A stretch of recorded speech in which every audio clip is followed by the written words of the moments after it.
Hi friends, എല്ലാവർക്കും നമസ്കാരം. ഞാൻ ദാ പുതിയ കഥയുമായി വീണ്ടും വന്നിട്ടുണ്ട്. എല്ലാവരും കഥ കേൾക്കാൻ റെഡിയാണല്ലോ അല്ലേ? എല്ലാവരുടെയും പരീക്ഷയൊക്കെ കഴിഞ്ഞ സന്തോഷത്തിലാവും എല്ലാവരും.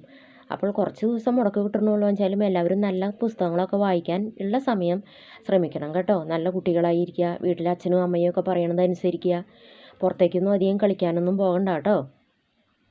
എന്നാൽ ഞാൻ കഥ പറയട്ടെ. ഇന്ന് പറയാൻ പോകുന്നത് ഒരു ഒച്ചിൻ്റെ അത്യാഗ്രഹത്തിൻ്റെ കഥയാണ്. ഒച്ച് എന്ന് പറഞ്ഞാൽ നിങ്ങൾക്കറിയാലോ, നമ്മുടെ മുറ്റത്തിൽ കൂടൊക്കെ ഇങ്ങനെ ഇഴഞ്ഞിഴഞ്ഞ് പതുക്കെ അരിച്ചു പോണ ഒരു ഒച്ച്, അതിൻ്റെ കഥ. അപ്പോൾ പണ്ട് ഒരു കാട്ടിൽ കുറേ മൃഗങ്ങൾ, പിന്നെ ഒരു ഒച്ച്, അങ്ങനെ അവരൊക്കെ താമസിക്കണ്ടായിരുന്നു കേട്ടോ. അപ്പോൾ ഒച്ച് നല്ല ഒരു ഭക്ഷണപ്രിയനായിരുന്നു.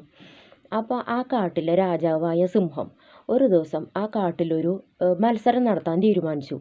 മത്സരം എന്താണെന്ന് വിചാരിച്ചാൽ ഓട്ട മത്സരമായിരുന്നു. അപ്പോൾ രാജാവ് ഇത് എല്ലാ മൃഗങ്ങളോടുമായിട്ട് പറഞ്ഞു, 2 ദിവസം കഴിഞ്ഞ് ഞാനിവിടെ ഒരു മത്സരം നടത്താൻ പോകുന്നുണ്ട്. അപ്പോൾ താല്പര്യമുള്ളവരൊക്കെ നാളെ വന്ന് പേര് തരണം എന്ന് പറയും, മത്സരത്തിന് ഉള്ളവരൊക്കെ. അപ്പോൾ മത്സരത്തിന് എന്താ വിജയിക്കുന്നവർക്ക് കൊടുക്കണേന്നറിയോ? 1 മാസത്തെ ഭക്ഷണം ഞാൻ ഫ്രീ ആയിട്ട് അവർക്ക് കൊടുക്കും. രാജാവ് അത് പറഞ്ഞത് കേട്ടപ്പോൾ എല്ലാവർക്കും ഭയങ്കര സന്തോഷമായി. എല്ലാവരും അപ്പോൾ വിചാരിക്കും, മത്സരത്തിന് എന്തായാലും പങ്കെടുക്കണം, 1 മാസത്തെ ഭക്ഷണം ഫ്രീ ആയി കിട്ടുമല്ലോ. അതോർത്ത് എല്ലാവർക്കും ഭയങ്കര സന്തോഷമായി. എല്ലാവരും അവിടുന്ന് ഇവിടുന്നൊക്കെ അറിഞ്ഞവരൊക്കെ വേഗം വേഗം രാജകൊട്ടാരത്തിലേക്ക് എത്തും പേര് കൊടുക്കാനായിട്ട്. അപ്പോൾ 2 ദിവസം കഴിഞ്ഞിട്ടാണ് മത്സരം. അപ്പോൾ ഇത് ഒച്ചും കേൾക്കും. ഒച്ചിനെന്ന് വെച്ചാൽ ഭക്ഷണം വെച്ചാൽ ഭയങ്കര ഇഷ്ടമാണ്. അവന് കൊതിയായി അതൊക്കെ കേട്ടപ്പോൾ. 1 മാസം അധ്വാനിക്കാണ്ട് ഭക്ഷണം കിട്ടിയാൽ അത് നല്ലതല്ലേ എന്ന് അവൻ വിചാരിക്കും കേട്ടോ. അങ്ങനെ അവനും പേര് കൊടുക്കാനായിട്ട് രാജകൊട്ടാരത്തിലേക്ക് എത്തും. അപ്പോൾ കുറേ ആൾക്കാർ അവിടെ പേര് കൊടുക്കാൻ വന്നിട്ടുണ്ട്. അപ്പോൾ ഒച്ചിനെ കാണുമ്പോൾ എല്ലാവരും ചിരിക്കും. അപ്പോൾ ഒരു മൊയിൽ ചോദിക്കും, ഒച്ചേ നീ എന്തിനാ വന്നേണേന്ന് ചോദിക്കും. നീ മത്സരത്തിന് മുമ്പ് ഭക്ഷണം തിന്നാൻ കിട്ടുമെന്ന് വിചാരിച്ചിട്ടാണോ വന്നേണേന്ന് ചോദിക്കും. അപ്പോൾ അത് കേൾക്കുമ്പോൾ എല്ലാവരും ചിരിക്കും കേട്ടോ.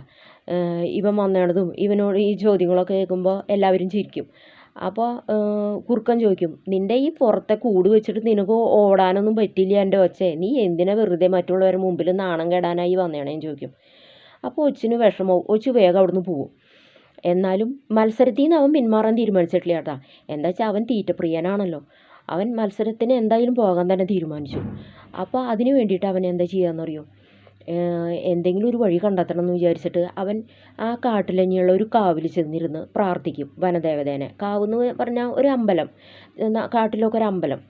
അപ്പോൾ മൃഗങ്ങൾക്കൊക്കെ ചെന്നിരുന്ന് പ്രാർത്ഥിക്കാനുള്ള ഒരു സ്ഥലമാണ് കേട്ടോ അത്. അവിടെ ഒരു വനദേവതേനെയാണ് വെച്ചേക്കണത്. അപ്പോൾ ഒച്ച അവിടെ ചെന്നിരുന്ന് പ്രാർത്ഥിക്കും വനദേവതയോട്. അപ്പോൾ 2 ദിവസം പിറ്റേന്ന് വനദേവത അവിടെ രാവിലെ പ്രത്യക്ഷപ്പെടും. എന്നിട്ട് ഒച്ചിനോട് ചോദിക്കും, ഒച്ചേ നീ എന്തിനാ ഇപ്പോൾ എന്നെ വന്ന് പ്രാർത്ഥിച്ചത് ചോദിക്കും. അപ്പോൾ വനദേവതയോട് പറയും, വനദേവതേ, കാട്ടിൽ 2 ദിവസം കഴിഞ്ഞാൽ ഒരു ഓട്ട മത്സരം സംഘടിപ്പിച്ചിട്ടുണ്ട്. അപ്പോൾ എനിക്ക് എൻ്റെ ഈ പുറത്തെ കൂട് കാരണം എനിക്ക് ഓടാൻ പറ്റില്ല, എനിക്ക് ഇതെങ്ങനെയെങ്കിലും ഒന്ന് കളഞ്ഞു തരണം എന്ന് പറയും. അപ്പോൾ വനദേവത പറയും, എൻ്റെ ഒച്ചേ, നിനക്ക് ഈ കൂട് കളഞ്ഞതുകൊണ്ട് ഒരു പ്രയോജനവും ഉണ്ടാവില്ല, അതുകൊണ്ട് നിനക്ക് ദോഷം മാത്രമേ ഉണ്ടാവുള്ളൂ, പിന്നെ എന്തിനാ നീ ഇങ്ങനെയൊക്കെ ചെയ്യണമെന്ന് ചോദിക്കും. അപ്പോൾ സാരമില്ല വനദേവതേ, ഇതുകൊണ്ട് ഉണ്ടാവുന്ന ദോഷം ഞാൻ എന്ത് തന്നെയായാലും ഞാൻ അനുഭവിച്ചോളാം, എങ്ങനെയെങ്കിലും ഇതൊന്ന് കളഞ്ഞു തന്നാൽ മതി എന്ന് പറയും. അങ്ങനെ ഒച്ചിൻ്റെ പിടിവാശിക്ക് മുമ്പിൽ വനദേവത വഴങ്ങും. എന്നിട്ട് വനദേവത പതുക്കെ അവൻ്റെ പുറത്തെ ആ കൂടുണ്ടല്ലോ, ഒരു തൊണ്ട് പോലത്തെ കൂട്, അത് എടുത്തു കൊടുക്കും. അപ്പോൾ എന്നിട്ട് ഒച്ചിന് സന്തോഷം. ഒച്ച് സന്തോഷത്തോടു കൂടി വേഗം പോവും. പിറ്റേന്ന് നേരം വെളിച്ചാവൂട്ടാ. എന്നിട്ട് അവിടെ എത്തുമ്പോൾ ഓട്ട മത്സരത്തിന് രാവിലെയാണ് ഓട്ട മത്സരം. പിറ്റേന്നാവും വെച്ചാൽ അവിടെ എത്തുമ്പോൾ. അങ്ങനെ ഓട്ട മത്സരത്തിന് എല്ലാവരും റെഡിയായി നിൽക്കുകയായിരുന്നു കാട്ടിൽ. അപ്പോൾ അവൻ ചെന്ന് പറയും, സിംഹരാജ, ഞാനും ഉണ്ട് ഓട്ടത്തിന്, എന്നെയും കൂട്ടണം എന്ന് പറയും. അപ്പോൾ ശരി, ഇവിടെ നിന്നോളൂ, ഞാൻ ദേ ഇപ്പോൾ വിസിലടിക്കും എന്ന് പറയും. അപ്പോൾ ഒച്ചും എല്ലാവരും കൂടെ അവിടെ നിരയായിട്ട് നിന്നു കേട്ടോ. അപ്പോൾ സിംഹരാജൻ പെട്ടെന്ന് ഗർജിക്കും. അത് ഓടാനുള്ള സിഗ്നലാണ് കേട്ടോ. ഖർന്ന് പറഞ്ഞിട്ടൊരു ശബ്ദം ഉണ്ടാക്കും. അപ്പോൾ എല്ലാവരും ഓടാൻ തുടങ്ങും. ഓടിയോ എല്ലാവരും ഓടി ലക്ഷ്യസ്ഥാനത്ത് എത്തും.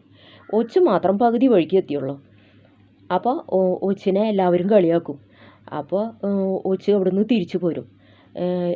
വിജയിച്ചത് മാൻകുട്ടിയായിരുന്നു കേട്ടോ. മാൻകുട്ടിക്ക് 1 മാസത്തെ ഭക്ഷണം ഫ്രീ ആയി സിംഹരാജൻ കൊടുക്കുകയും ചെയ്തു. അപ്പോൾ എല്ലാവർക്കും സന്തോഷവും. മനസ്സിലെല്ലാവർക്കും വിഷമമുണ്ടായിരുന്നു, ഞങ്ങളാരും ജയിച്ചില്ലല്ലോ എന്നുള്ള വിഷമമുണ്ടായിരുന്നു. എന്നാലും ഒരാളല്ലേ ജയിക്കുള്ളൂ, അത് മാൻകുട്ടിയാണ് വിജയിച്ചത്. അവന് കിട്ടുകയും ചെയ്തു സമ്മാനം. ഒച്ച അങ്ങനെ നിരാശനായി അവൻ്റെ വീട്ടിലേക്ക് തന്നെ പോകും. അവൻ്റെ മേലൊക്കെ മണ്ണായി, അവന് നടക്കാനും പറ്റണില്ല, പിന്നെ ഇഴയാനോ അരിക്കാനോ ഒന്നും പറ്റണില്ല. അങ്ങനെ കൂട്ടുകാരെ, ഈ കഥ നിങ്ങൾക്ക് ഇഷ്ടപ്പെട്ടോ? ചെറിയ കഥയായിരുന്നു, എന്നാലും നിങ്ങൾക്ക് ഇഷ്ടപ്പെട്ടാൽ പറയണം കേട്ടോ. ഈ ഒച്ചിൻ്റെ കഥയിൽ നിന്ന് ഒരു ഗുണപാഠമുണ്ട്. എന്താണെന്നറിയോ? മറ്റുള്ളവർ എന്തെങ്കിലും കാണിക്കുന്നത് കൊണ്ട് നമ്മളൊന്നും ശ്രമിക്കരുത്. നമുക്ക് ആവുന്നത് മാത്രമേ നമ്മൾ ചെയ്യാനും പ്രവർത്തിക്കാനും ഒക്കെ പാടുള്ളൂ. നമ്മുടെ അവസ്ഥ അറിഞ്ഞ് മാത്രം നമ്മൾ പെരുമാറുക. അല്ലാണ്ട് മറ്റുള്ളവർ കാണിക്കുന്നത് കണ്ടിട്ട് നമ്മൾ ഒന്നിനും ഇറങ്ങിത്തിരിക്കരുത്. അല്ലെങ്കിൽ ഒച്ചിൻ്റെ അവസ്ഥയാകും. കഥ എല്ലാവർക്കും ഇഷ്ടപ്പെട്ടു എന്ന് കരുതുന്നു. ഇഷ്ടപ്പെട്ടാൽ ലൈക്ക് ചെയ്യാനും ഷെയർ ചെയ്യാനും സബ്സ്ക്രൈബ് ചെയ്യാനും മറക്കല്ലേ. അടുത്ത കഥയുമായി ഞാൻ ഉടനെ വരുന്നതായിരിക്കും. അതുവരെ ടാറ്റാ, ബൈ ബൈ.